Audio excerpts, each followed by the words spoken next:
नमस्कार, मैं डॉक्टर आशुतोष। आज हमारे बीच में डॉक्टर आरिफ साहब हैं। आप BUMS MD हैं और आप जो है बहुत सारी आपकी डॉक्टर साहब की एक्सपर्टाइजेशन है उसमें डॉक्टर साहब आज हमें कपिंग और हिजामा के बारे में जानकारी देंगे। कपिंग और हिजामा का रोल क्या है, किन किन बीमारियों पर इससे लाभ मिल सकता है और किस स्टेज में पेशेंट आए तो ज्यादा बेनिफिट होगा। जी डॉक्टर साहब। जी, देखिए आज हम कपिंग थेरेपी पे बात करने जा रहे हैं। कपिंग थेरेपी 3 टाइप की होती है mostly, dry cupping, wet cupping और फायर कपिंग। ये तो पद्धति बहुत प्राचीन है, जब से हमारे मेडिकल का इतिहास है तब से ये हो रहा है। पहले ज़माने में मिस्र में, चीन में, यूनान में ये पद्धति पुराने अंदाज में होती थी, जहाँ जानवरों के सींग के माध्यम से और कुछ मेटल के माध्यम से वहाँ पे कपिंग करते थे। अभी जो मॉडर्न सिस्टम उसमें मॉडर्न जो है सिलिकॉन कप और जो है ग्लास कप आ चुके हैं, जिसकी वजह से ये थोड़ा सा आसान हो गया है। जो ड्राई कपिंग है और फायर कपिंग है और तीसरा वेट कपिंग है। वेट कपिंग को हिजामा कहते हैं। हिजामा असल में ये यूनान का वो है, अरबिक वर्ड है, और इसमें करते हैं चीरा लगा करके खून का निकालना। और ड्राई कपिंग में सिर्फ जो है वो कप लगता है और कप लगने के बाद वैक्यूम देते हैं। वैक्यूम दे के सिर्फ उसका मकसद मसाज करना होता है। इसी तरह फायर कपिंग में कुछ बीमारियों में जो है बहुत ज़्यादा लोकल वहाँ टिश्यू सुस्त पड़ जाते हैं या उसमें जो है वो उसमें हीट कम हो जाती है, तो हीट प्रेजेंटेशन के ज़रिए से बाज़ बीमारी को दूर करते हैं। ड्राई कपिंग जो वेट कपिंग हमारा है, इसको हिजामा कहते हैं। वेट कपिंग में ड्राई कपिंग भी रहती है। ड्राई कपिंग के बाद फिर हम पहले लोग जो है वो हड्डियों से, बाद में फिर शार्प ब्लेड से, और आज के ज़माने में हम लोग जो कर रहे हैं वो पेन के माध्यम से इसमें उसमें हल्के हल्के से चीरा लगाते हैं स्किन के ऊपर और फिर कप लगा के ब्लड निकालते हैं। तो ये जो है हिजामा का एक इंट्रोडक्शन है। और इस हिजामा के माध्यम से सबसे पहली बात ये समझ लें कि जितने भी ब्लड इम्प्योरिटीज़ की बीमारियां होती हैं, खून की खराबी के कारण जितनी भी बीमारियां होती हैं, उन सारी बीमारियों में वेट कपिंग बहुत फ़ायदेमंद होती है, क्योंकि ये ब्लड को प्यूरिफाई करती है, खून निकाल देती है। इसी के वजह से आप देखेंगे कि जितनी बीमारियां हैं, चाहे आप स्किन की बीमारी देख लें, हेयर लॉस देख लें, फेस में जो पिंपल्स वगैरह निकलते हैं उसमें आप देख लें, इसके साथ ही साथ पेन रिलेटेड जितनी बीमारियां हैं, चाहे वो हड्डी से रिलेटेड हों या जो है स्किन रिलेटेड हों या मसल्स रिलेटेड हों, उसमें वेट कपिंग और ड्राई कपिंग का अच्छा रोल होता है। और इसमें आप देखिए, जैसे अगर आप नाम ले लें, जैसे आप गठिया है, जोड़ में स्टिफनेस आ चुकी है, या जो है पैटिला ख़राब हो रहा है, इसके अलावा स्लिप डिस्क की एक कॉमन प्रॉब्लम हो गई है, स्पाइनल इंजरी हो चुकी है, स्पाइनल को प्रॉब्लम हो गई है, या कोई ऐसी सर्जरी जिसमें हाथ पैर काम करना बंद कर दें, वहाँ भी वेट कपिंग और ड्राई कपिंग का अच्छा रोल है। जी, जैसा कि मुझे भी बड़ा कंफ्यूजन था कि हिजामा क्या है और कपिंग का। डॉक्टर साहब ने बहुत बखूबी बहुत अच्छी तरीके से बताया कि जनरली दोनों एक ही है वर्ड, बट हिजामा में क्या है, वेट कपिंग होती है। और वेट कपिंग में आप जो है डॉक्टर साहब जो है निडलिंग से, मैंने देखा है निडल से जो है आपको बहुत थोड़ा सा ब्लड निकलता है। डॉक्टर साहब कितना थोड़ा सा ब्लड निकलता है? देखिए, ब्लड जो है वो 20 ml मैक्सिमम जो है वो एक कप में निकलता है। और इसमें सिर्फ देखा जाता है कि स्किन की का ब्लड ही निकालना होता है, जो पेरीफेरी ब्लड होता है वो निकालना होता है। इसका मेन काज ये है कि जब हम प्रेशर रिलीज करते हैं और वहाँ पे वो हो जाता है, तो उसकी वजह से पीछे का जो हमारा ब्लड है, आर्टरी वेन्स का, वो सर्कुलेट हो जाता है और कैपिलरीज के थ्रू स्किन पे आ जाता है। इसकी वजह से ब्लड इम्प्योरिटीज़ भी दूर होती हैं। साथ में मसाज होने की वजह से, प्योर ब्लड आने की वजह से, जितनी भी डिजीज जैसे आप जो देख रहे हैं, अभी घुटना ख़राब हो रहा है और जो है बहुत ज़्यादा नी रिप्लेसमेंट के केसेस आ रहे हैं, उसकी मेन वजह जो है वो वहाँ पे कार्टिलेज डिस्टर्ब होता है और वहाँ पे बोन डिफॉर्मिटी होना शुरू हो जाती है, इन्फ्लामेशन बहुत ज़्यादा हो जाता है। तो ये सारे जो प्रॉब्लम्स हैं वो ब्लड के प्रॉब्लम्स की वजह से होती हैं या मूवमेंट की वजह से होती हैं। इन सब में जो है वो वेट कपिंग और ड्राई कपिंग और मसाज कपिंग अगर करके देखें तो उससे काफ़ी रिलीफ होता है।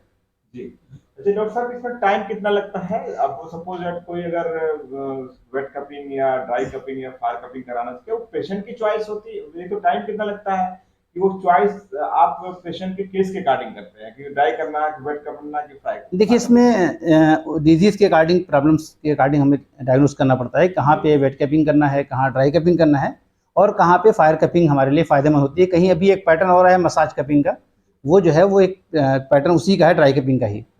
तो ये वेरी करता है कि डिजीज़ क्या-क्या हैं, कहाँ क्या फ़ायदेमंद रहेगा। दूसरी बात ये है कि इसमें मैक्सिमम जो है 20 मिनट लगता है पूरे प्रोसेस में। जी।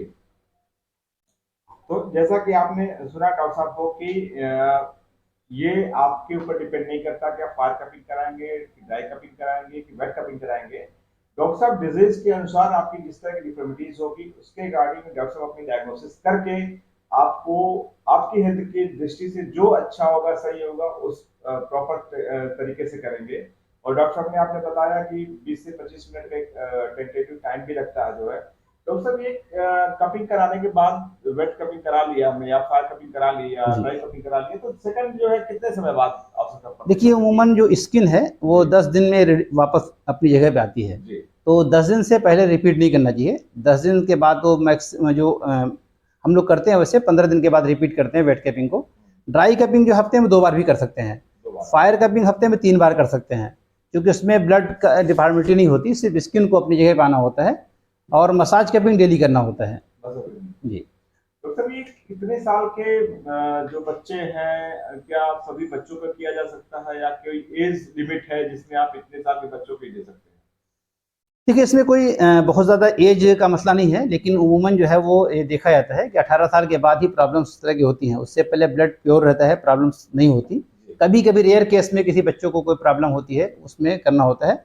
वैसे 18 साल से लेकर के जो ओल्ड एज है, लास्ट एज तक करना होता है। बस ये देखना होता है उस टाइम कि बहुत ज़्यादा वो बहुत वीक पेशेंट ना हो और उसको कोई ऐसी डिजीज़ ना हो जिसमें ब्लड लॉस हो रहा हो। बस बाकी सबको जो है वो कपिंग किया जाता है। मतलब कि कोई भी हो, सबका कपिंग एज का भी इशू नहीं इसमें हाँ है। जी। और वो मोस्टली बच्चों को जिससे शिकायतें नहीं होती, अगर हाँ, होती है तो उनको भी कपिंग की जा कपिंग किया सकती जाता है। है। और सेकेंडरी ये है कि एज का कोई इशू नहीं होता है। इशू नहीं।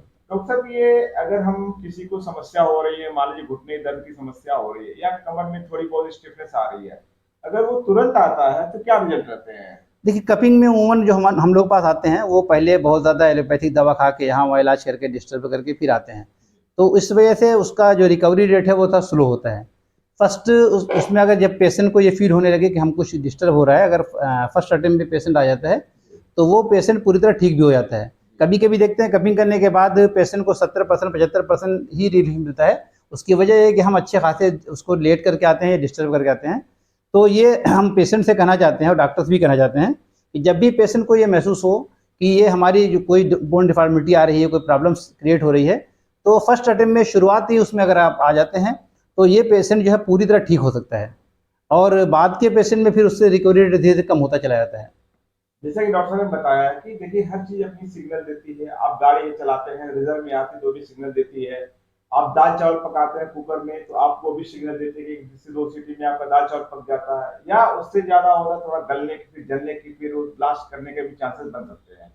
तो डॉक्टर साहब ये कहना है कि अगर आपको बॉडी में कुछ इस तरह टेंस दिख रहा है, आपको स्टिफनेस दिख रही है, आपको दर्द आ रहा है, अगर उस स्टेज में आप आ जाते हैं तो इस कपिंग का बहुत ही जबरदस्त आपको लाभ मिलने वाला है। तो आप अगर अपने आप को हेल्दी रखना चाहते हैं तो जरूर से इन सब चीजों को फॉलो अप में रखिए और आप निश्चित तौर पर बहुत जल्दी रिकवरी मिल जाएगी आपको जो है। डॉक्टर साहब इसमें कोई परहेज वगैरह भी खाने पीने का रहता है क्या? देखिए, इसमें कपिंग में एक तो खाली पेट कराना ज़्यादा बेहतर है या खाना खाने के 4 घंटे के बाद कराना होता है प्रिकॉशन के तौर पे।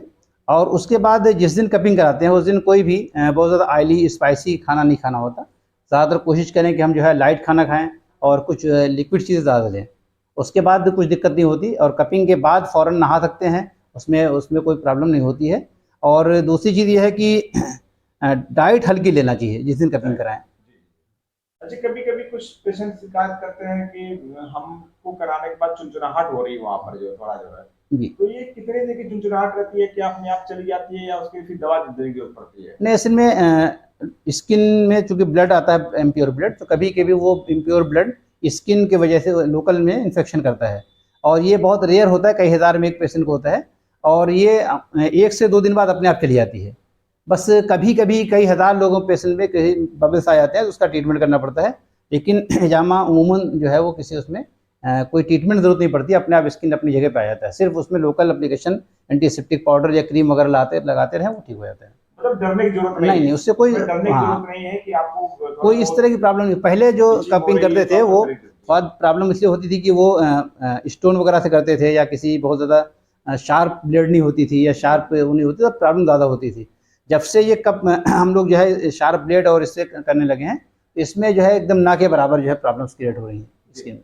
डॉक्टर साहब आप देखिए बॉडी में तो बार्ड जैसे नी है, घुटना वहाँ जगह कम होती है, पीठ का एरिया काफी बड़ा होता है, क्या कप की साइज भी अलग अलग होती है क्या? हाँ, देखिए ये अलग अलग पार्ट में लगाने के लिए 1 से 6 नंबर तक कप आते हैं। 1 से 6 नंबर। हाँ, एक नंबर यानी ये बड़े से छोटे की तरफ जाता है, 1 नंबर बड़ा होगा और 6 नंबर सबसे छोटा होगा। तो वो तकरीबन वो जितने भी बॉडी में कप लगाने के साइड्स होते हैं, उन सब जगह पे सेट हो जाता है वो कप।